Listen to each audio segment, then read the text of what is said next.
And if there is no objection, I would like to suspend the council rules so we could hear from the administration.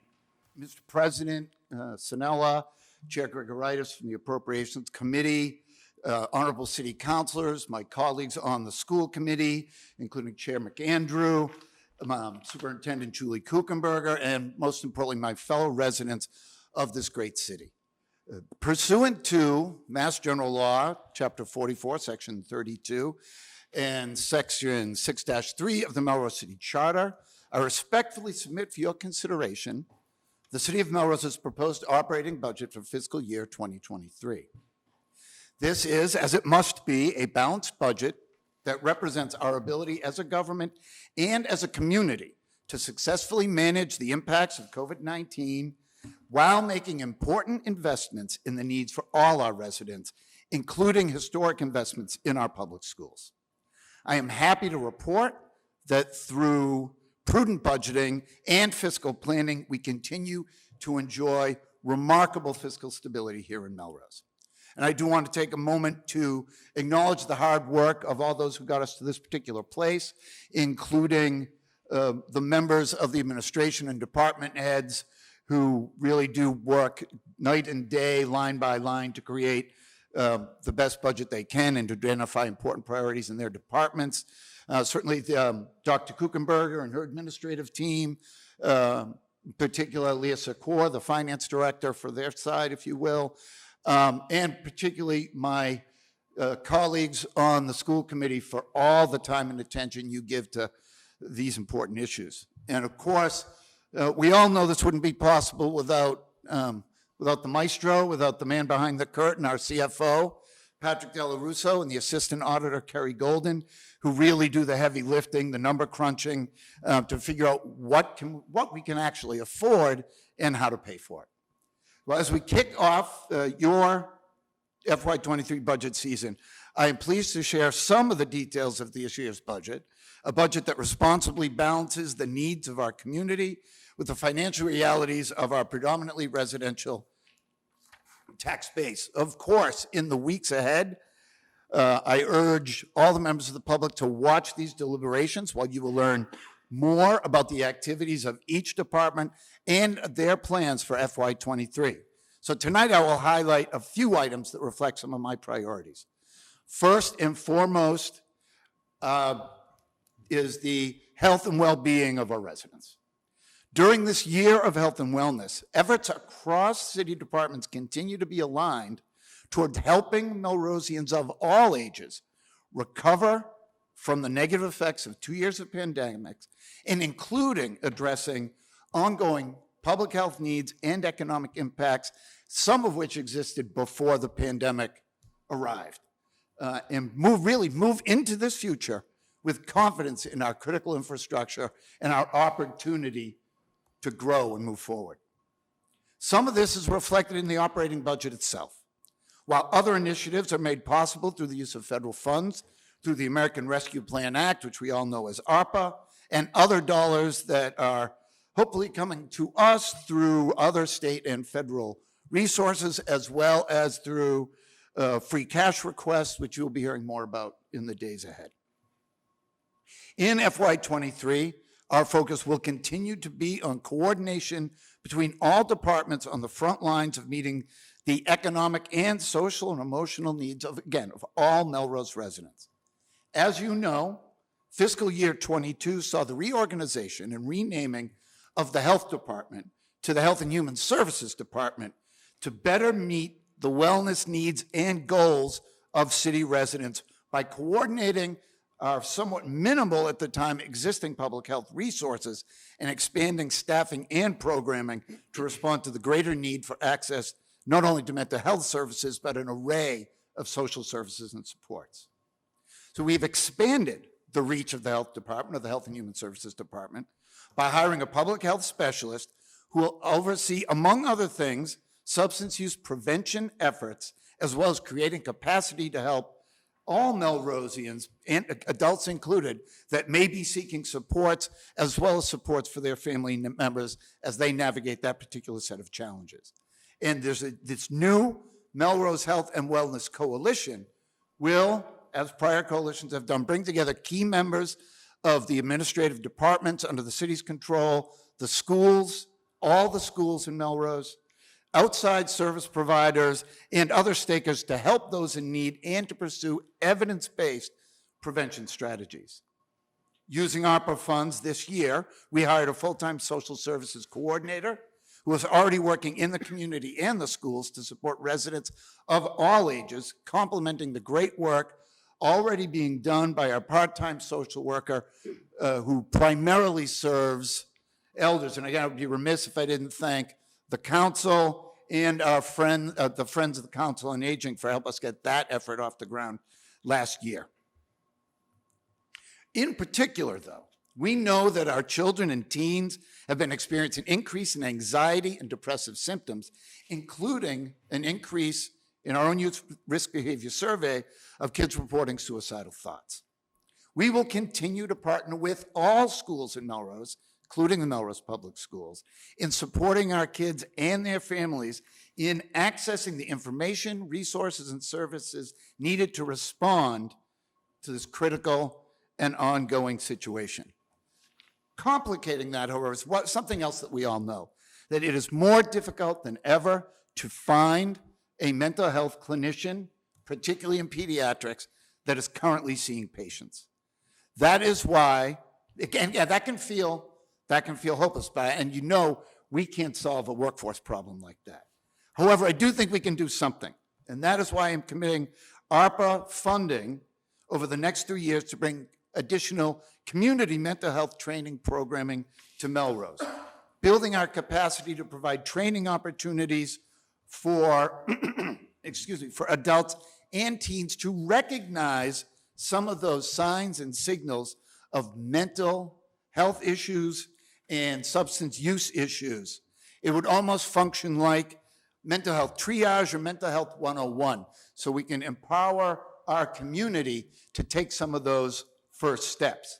And of course, we will need to give those folks the tools and resources to ensure that they at least have a lifeline, some means of support, until they can find an appropriate level of clinical support. Finally, we will continue to deploy what I would call soft approaches, including tailoring some of our rec department offerings to meet the social and emotional needs of more kids and youth, and finding ways to increase social connections for people of all ages through rec programming and other activities. Now, of course, you all know this includes investments not just in programming, but in our parks and our playgrounds.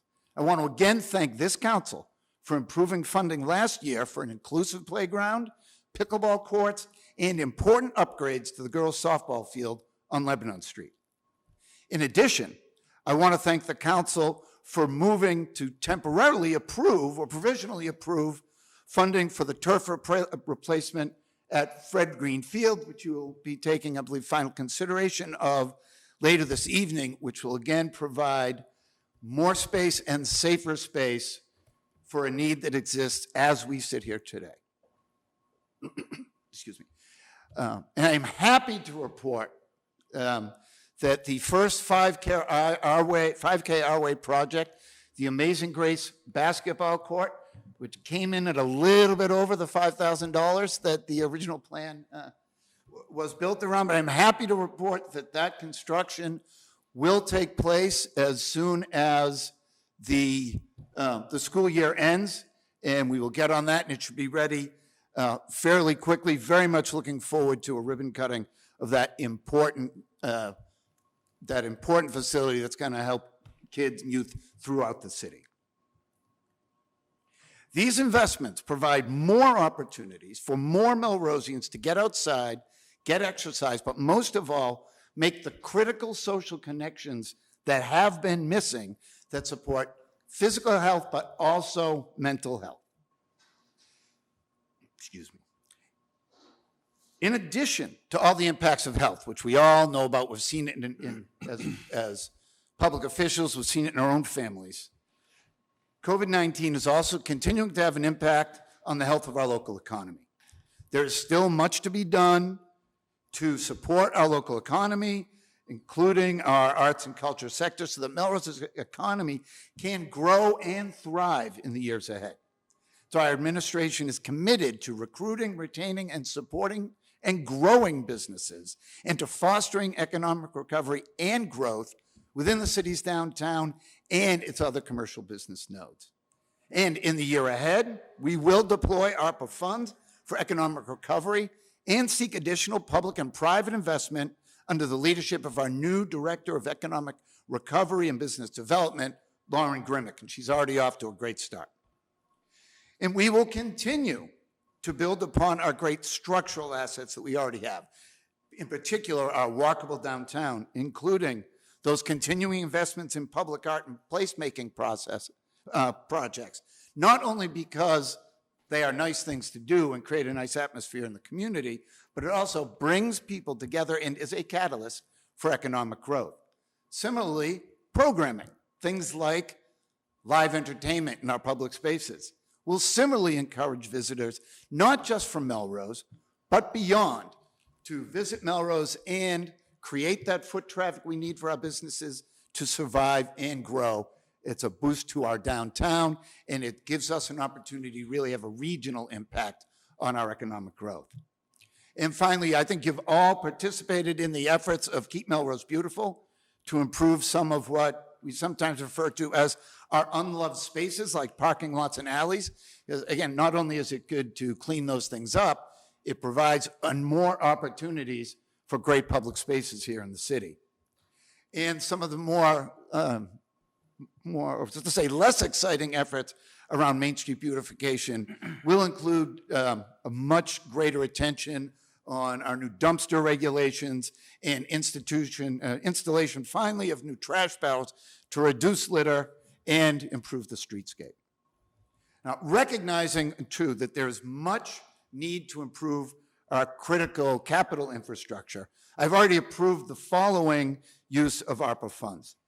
An accelerated program of new sidewalk construction, a traffic calming toolkit to help slow traffic in our neighborhoods, a lead service line replacement inventory to ensure that the last of these old water services on private property are removed and replaced. That is a critical and basic public health need.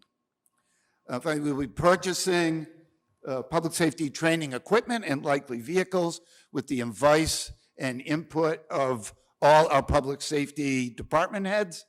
And you already all know about our investments in HVAC, in particular at fire headquarters, but also at our finally reopened senior center and what will be installed at the public library.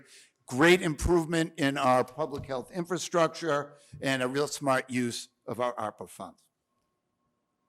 And in the days ahead, well, I should say within the last few days, we've gotten another reminder of what really challenges this country as a whole, the racist shooting in Buffalo, and the need for everyone, everywhere to do better. I think we do a wonderful job here, but I think we can all agree that there's more work to do. And we will use the money that we have allocated for DEI investments you have all agreed to make on hopefully an expedited basis to address some of those issues, including having the opportunity to create public space and public training around how our community can do better having community conversations, discussing challenging issues, and remembering, hopefully at the end of the day, what brings us together in this community, no matter how long you've been here, is a commitment to a shared set of ethics and a recognition that we have to be one community open to all if we're going to make the progress we want to make. Finally, around transparency. As many of you recall, maybe not all of you, last year we started what I thought was a very cool kind of government geeky budget tool. I don't know if anyone used it except me, but it's really great. It's a very powerful tool that lets you investigate the budget within this fiscal year compared to other fiscal years, do breakdowns by department, and that is available, to be clear, for any member of the public to use, and I would really encourage you to do it. It's a very helpful tool. And it has been obviously updated with the fiscal year 23 numbers.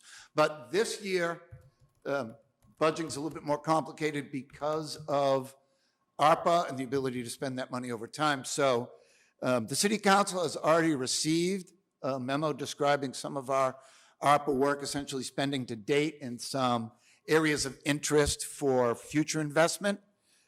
All that will also be available on a soon-to-launch, hopefully by the end of this week, ARPA webpage that will be able to, again, so you'll see where the money has gone, where it could go, the purpose for picking that particular project or opportunity, and also kind of giving you a real-time sense of where it's actually being spent. So you may see money, as an example, that looks like it's going to DPW, but it might be for investment in a school's infrastructure project.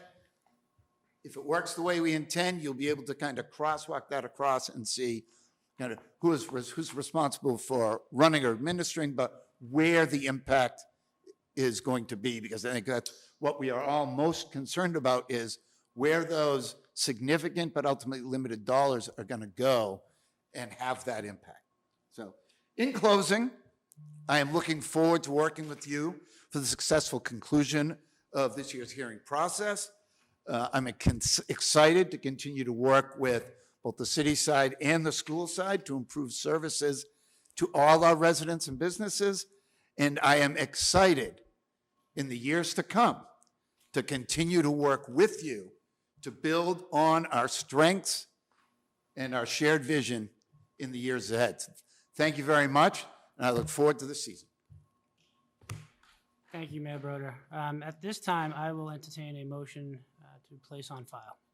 Motion to place on file. Second. Motion to place on file made by Councilor Grigoritis, seconded by Councilor Eccles.